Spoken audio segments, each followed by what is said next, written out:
عربی سیکھنے اور اسلامک لیکچر کو دیکھنے کے لیے ہمارے چینل کو سبسکرائب کریں اور ساتھ ہی بیل کے آئیکن کو پریس کریں تاکہ ہماری تمام نئی آنے والی ویڈیوز کا نوٹیفیکیشن آپ تک بآسانی پہنچ جائے۔ بسم اللہ الرحمن الرحیم۔ ترکیب نحوی کیسے کریں، ہمارا یہ کورس جاری ہے۔ آج ہم یہ پڑھیں گے کہ جملہ ابتدائیہ، جملہ مستأنفہ کی پہچان کس طرح ہوتی ہے۔ سب سے پہلے تو ان کی تعریف سن لیجئے کہ جملہ ابتدائیہ کسے کہا جاتا ہے۔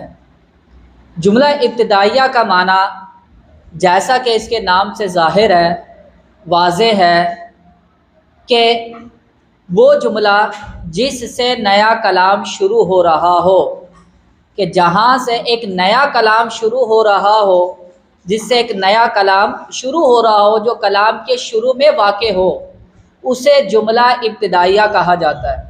اچھا یہ بھی یاد رکھیں، جملہ ابتدائیہ ہی کو جملہ مستأنفہ بھی کہا جاتا ہے۔ جملہ ابتدائیہ ہی کا دوسرا نام کیا ہے؟ جملہ مستأنفہ ہے۔ مستأنفہ پڑھا جائے گا اس کو، جملہ مستأنفہ، اور اسے جملہ اولیٰ بھی کہا جاتا ہے۔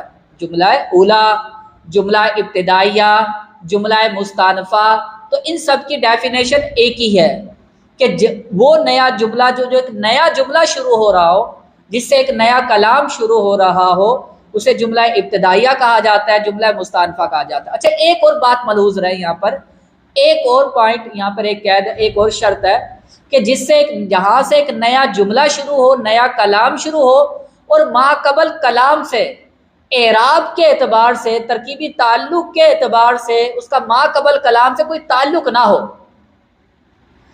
تو اب پوری ڈیفینیشن کیا ہو جائے گی، کمپلیٹ اس کی ڈیفینیشن، کہ وہ جملہ جس کا معنوی اعتبار سے، ترکیبی تعلق کے اعتبار سے، نحوی اعتبار سے جس جملے کا ما قبل کلام سے کوئی تعلق نہ ہو، اور وہ ایک نیا جملہ شروع ہو رہا ہو، ایک نیا کلام شروع ہو رہا ہے، ایک نئی بات شروع ہو رہی ہو، تو اسے جملہ ابتدائیہ کہیں گے، یا جملہ مستأنفہ بھی کہہ سکتے ہیں، اور اسے جملہ اولیٰ بھی کہہ سکتے ہیں۔ اچھا یہ جملہ ابتدائیہ جو ہوتا ہے نا، یہ جملہ اسمیہ بھی ہو سکتا ہے اور جملہ فعلیہ بھی ہو سکتا ہے۔ جملہ اسمیہ بھی ابتدائیہ مستأنفہ ہو سکتا ہے، اسی طرح جملہ فعلیہ بھی جملہ مستأنفہ جملہ ابتدائیہ ہو سکتا ہے۔ اور دوسری بات یہ کہ جو جملہ ابتدائیہ ہوتا ہے یا جملہ مستأنفہ ہوتا ہے، اس کا محلاً کوئی اعراب نہیں ہوتا، اس کا محلاً کوئی اعراب نہیں ہوتا۔ عربی الفاظ میں یوں کہا جاتا ہے کہ لا محل لہا من الاعراب۔ اچھا اس کا مطلب کیا لا محل لہا من الاعراب؟ ویسے اس کا مطلب یہ بنتا ہے، اس کا جو ترجمہ کرتے ہیں، اگر ہم لغوی ترجمہ کریں تو اس کا مطلب یہ ہوگا کہ ترکیب کلام میں اعراب کے اعتبار سے اس کا کوئی محل نہیں ہے۔ ترکیب کلام میں اعراب کے اعتبار سے اس کا کوئی محل نہیں ہے۔ دوسرے لفظوں میں آپ یوں بھی کہہ سکتے ہیں اردو زبان میں کہ اس کا محلاً کوئی اعراب نہیں ہے، اس کا محلاً کوئی اعراب نہیں ہے۔ لیکن عربی میں کیا تعبیر استعمال کی جاتی ہے؟ لا محل لہا من الاعراب۔ تو ہمیں عربی اصطلاح، جو عربی تعبیر ہے، وہ بھی ہمیں پتہ ہونی چاہیے، اور اسی طرح اس کا مطلب، اس کا مفہوم بھی ہمیں پتہ ہونا چاہیے کہ اس کا مطلب یہ ہوتا ہے کہ ترکیب کلام میں اعراب کے اعتبار سے اس جملے کا کوئی محل نہیں ہے، اس جملے کا محلاً کوئی اعراب نہیں ہے۔ مطلب یہ کہ یہ جملہ نہ محلاً مرفوع کہلائے گا، نہ محلاً منصوب کہلائے گا، نہ محلاً مجرور کہلائے گا، نہ محلاً یہ مجزوم کہلائے گا، کہ اس کا اعراب نہ محلاً مرفوع ہے، نہ منصوب ہے، نہ مجرور ہے، نہ مجزوم ہے۔ تو یہ مطلب ہوتا ہے لا محل لہا من الاعراب جب عربی میں کہا جاتا ہے۔ اور اردو میں آپ یوں کہہ سکتے ہیں کہ اس جملے کا محلاً کوئی اعراب نہیں ہے، تو آپ سمجھ جائیں گے نہ یہ محلاً مرفوع کہلائے گا، نہ محلاً منصوب ہے، نہ مجرور ہے، اور نہ یہ مجزوم ہے۔ اچھا بعض لوگ یہ کہتے ہیں کہ جملہ ابتدائیہ اور جملہ مستأنفہ، مستأنفہ کا بھی مطلب یہی ہوتا ہے کہ جہاں سے ایک نئی بات شروع کی جا رہی ہو، جہاں سے ایک نیا کلام شروع کیا جا رہا ہو، تو عربی میں کہتے ہیں جملہ مستأنفہ۔ تو بعض لوگ یہ کہتے ہیں کہ چاہے جملہ ابتدائیہ ہو یا جملہ مستأنفہ ہو، دونوں کی ڈیفینیشن ایک ہی ہے، دونوں کا معنی مفہوم ایک ہی ہے، دونوں کی تعریف ایک ہی ہے، ان کے مفہوم میں، ان کے معنی میں کوئی فرق نہیں ہے۔ چاہے آپ جملہ ابتدائیہ کو جملہ مستانفہ کہہ سکتے ہیں، چاہے تو آپ یہ تعبیر استعمال کریں یہ جملہ ابتدائیہ ہے، اسی کو یوں بھی کہہ سکتے ہیں یہ کیا ہے، جملہ مستانفہ ہے۔ اچھا، بعض لوگ یہ کہتے ہیں کہ حقیقت کے اعتبار سے تو ان کے درمیان جملہ ابتدائیہ اور جملہ مستانفہ کے درمیان کوئی فرق نہیں ہے، لیکن اعتباری فرق ہے ایک۔ لیکن ان کے درمیان کیا ہے؟ بعض لوگ فرق کرتے ہیں۔ وہ کیا فرق کرتے ہیں؟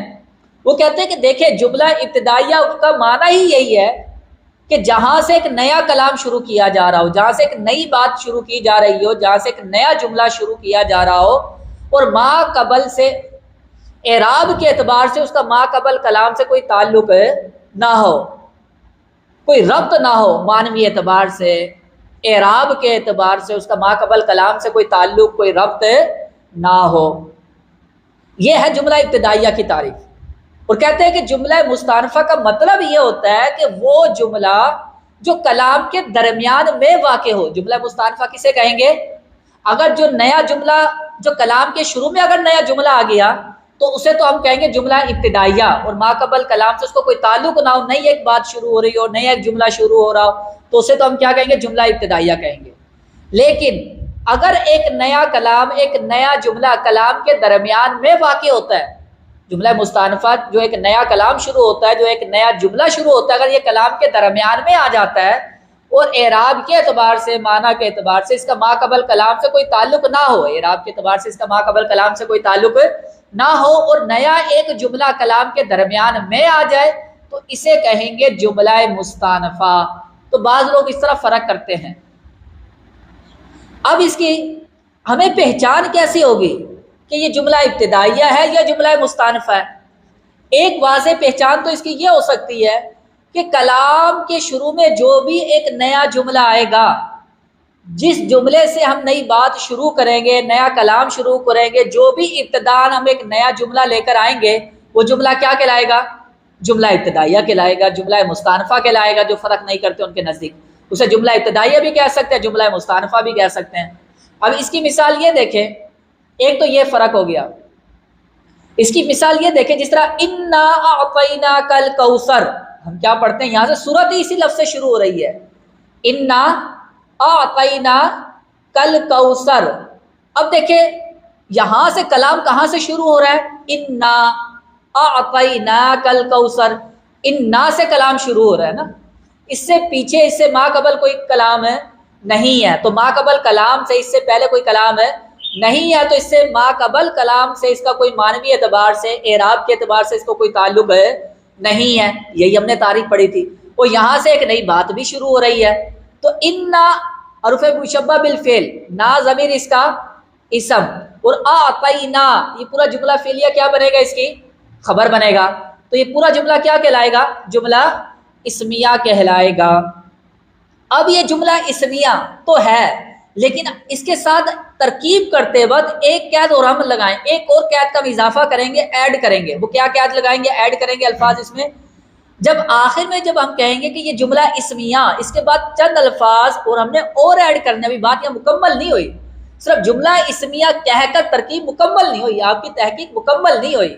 اس کا مطلب ہے آپ کی مکمل گرفت نہیں ہے اس فنون پر، اس تحقیق پر۔ ابھی مزید الفاظ آپ نے ایڈ کرنے، بات کو مکمل کرنا ہے، حقیقت و ماہیت تک پہنچنا ہے۔ کیا کہیں گے؟ جملہ اسمیہ ابتدائیہ لا محل لہا من الاعراب، کیونکہ ہم نے کیا پڑھا تھا کہ یہاں سے ایک نئی بات شروع ہو رہی ہے، ما قبل کلام سے اس کا کوئی تعلق نہیں ہے، اور یہ کون سا جملہ ہے؟ جملہ اسمیہ۔ تو کون سی قید اس کے ساتھ لگ جائے گی؟ جملہ اسمیہ ابتدائیہ۔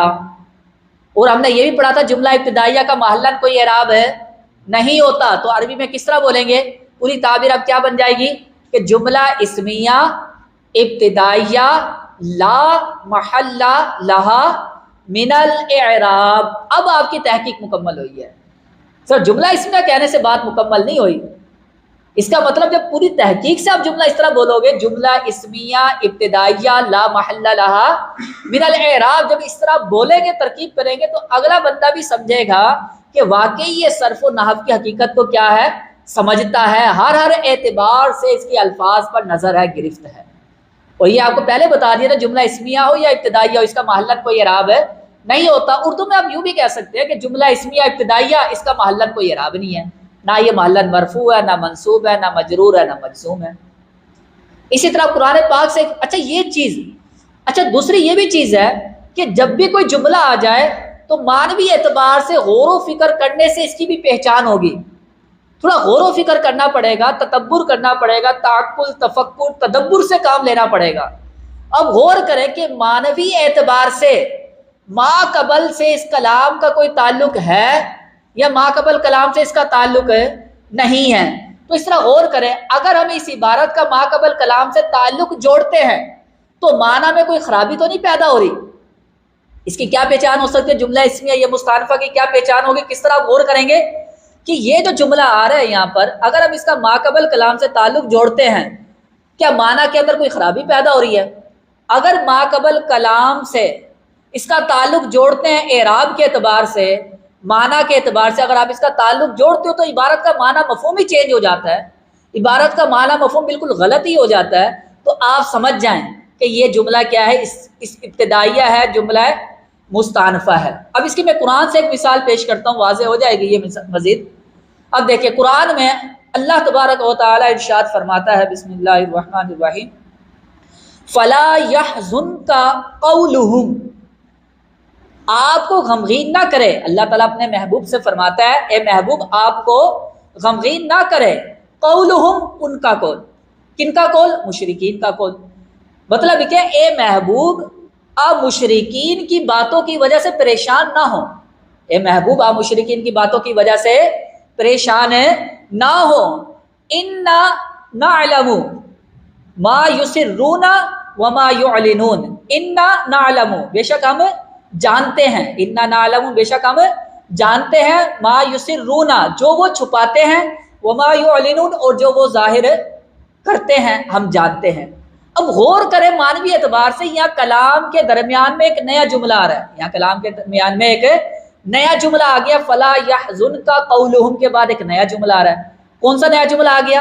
انا نعلم ما يسرون وما يعلنون. اب دیکھیں یہاں پہ، اب غور کریں معنوی اعتبار سے، تھوڑا غور و فکر کریں کہ اعراب کے اعتبار سے، معنی کے اعتبار سے اس کا قولہم ما قبل کلام سے کوئی تعلق ہے یا نہیں. اب غور کریں، جب ہم غور کرتے ہیں ہمیں پتہ یہ چلتا ہے کہ اس کا ما قبل کلام سے کوئی تعلق نہیں ہے. اعراب کے اعتبار سے، معنی کے اعتبار سے یہاں سے ایک نئی بات شروع ہو رہی ہے کہ اللہ تعالیٰ نے فرمایا اے محبوب آپ ان کی وجہ سے پریشان نہ ہو، اور پھر اپنے محبوب سے کیا فرمایا؟ انا نعلم بے شک ہم جانتے ہیں جو وہ چھپاتے ہیں اور جو وہ ظاہر کرتے ہیں. تو انا نعلم یہ جو جملہ اسمیہ ہے، یہ جو جملہ اسمیہ ہے تو یہ کیا کہلائے گا؟ جملہ اسمیہ مستانفہ. جملہ اسمیہ مستانفہ جو فرق کرتے ہیں ان کے اعتبار سے، جو فرق نہیں کرتے تو کیا کہیں گے ان کے اعتبار سے؟ جملہ اسمیہ ابتدائیہ بھی کہہ سکتے ہیں. جو فرق کرتے ہیں ان کے اعتبار سے کیا کہیں گے؟ جملہ اسمیہ مستانفہ لا محل لها من الاعراب. اردو میں یوں بھی کہہ سکتے ہیں کہ یہ جملہ اسمیہ ابتدائیہ ہے یا یہ جملہ اسمیہ مستانفہ ہے، درمیان کلام میں ایک نیا کلام آ گیا ہے، جملہ اسمیہ مستانفہ، اور اس کا محلن کوئی اعراب نہیں ہے، نہ یہ محلن مرفوع ہے، نہ منصوب ہے، نہ مجرور ہے. اب اگر غور کریں، اگر کہتے ہو کہ نہیں یہ قولہم مصدر آیا تھا اور انا نعلم اس مصدر کا مقولہ بن رہا ہے، تو مطلب یہ ہوگا پھر یہ کفار کے قول کا مقولہ بن جائے گا. کفار کے قول کا کیا بن جائے گا؟ مقولہ. مطلب یہ ہوگا کہ کفار یہ کہتے ہیں کہ ہم جانتے ہیں جو وہ چھپاتے ہیں جو ظاہر کرتے ہیں. معنی ہی بدل گیا نا. اگر آپ یہ کہتے ہو کہ انا نعلم یہ جملہ اسمیہ محلن منصوب ہے، اس کی علت کیا بیان کرتے ہو؟ ریزن کہ یہ قولہم جو کفار کا قول مصدر ہے نا اس کا یہ مقولہ بن رہا ہے، اور اس وجہ سے انا نعلم یہ جملہ اسمیہ کیا بن رہا ہے؟ محلن منصوب، مقولہ ہونے کی وجہ سے، اس کا مفعول بہ ہونے کی وجہ سے. تو پھر آیت کا معنی کیا بن جائے گا اب؟ کہ اے محبوب کفار کا قول آپ کو پریشان نہ کرے، جو وہ یہ کہتے ہیں، کفار یہ کہتے ہیں کہ ہم جانتے ہیں وہ جو چھپاتے ہو جو ظاہر کرتے ہیں. تو آیت کا معنی ہی بدل گیا، بالکل مفہوم ہی چینج ہو گیا آیت کا. یہاں تو یہ کہنا مقصود نہیں ہے کہ کفار وہ یہ کہہ رہے ہیں کہ ہم جانتے ہیں وہ جو چھپاتے ہیں وہ جو ظاہر کرتے ہیں. تو یہاں تو اب اگر غور کریں اعراب کے اعتبار سے، معنی کے اعتبار سے، اگر قول مصدر سے اس کا تعلق جوڑے اور انا نعلم کو ہم کیا بنائیں؟ اس قول مصدر کا مقولہ، جملہ محلن منصوب مانے اس کو. قول مصدر کا مقولہ ہونے کی وجہ سے جملہ اسمیہ کو محلن منصوب مانتے تو آیت کا معنی ہی چینج ہو گیا، کتنی بڑی خرابی پیدا ہو جائے گی، آیت کا بالکل ہی مفہوم بدل کر رہ جائے گا۔ تو ان چیزوں کی طرف بھی ہماری توجہ ہونی چاہیے کہ غور کریں کہ مانوی اعتبار سے اس کا ما قبل کلام سے تعلق ہے یا نہیں، یا یہاں سے ایک نیا جملہ شروع ہو رہا ہے۔ تو ان چیزوں کی طرف اگر ہماری توجہ نہیں ہوگی تو عبارت کا معنی مفہوم سمجھنے میں بہت بڑی بڑی غلطیاں ہو جائیں گی۔ تو لہٰذا ان چیزوں کی طرف بھی ہماری توجہ ہونی چاہیے کہ غور کریں یہاں سے ایک نئی بات شروع ہو رہی ہے، اس کا اعراب کے اعتبار سے ما قبل کلام سے کوئی تعلق ہے، یا اس کا ما قبل کلام سے کوئی تعلق ہے، مقولہ بن رہا ہے، صفت بن رہا ہے، یا حال بن رہا ہے، یا نیا جملہ شروع ہو رہا ہے، یہ جملہ ابتدائی ہے، یہ جملہ مستانفہ۔ تو اس کی بھی آپ پہچان کیا کریں ترکیب کرتے وقت، عبارت پڑھتے وقت۔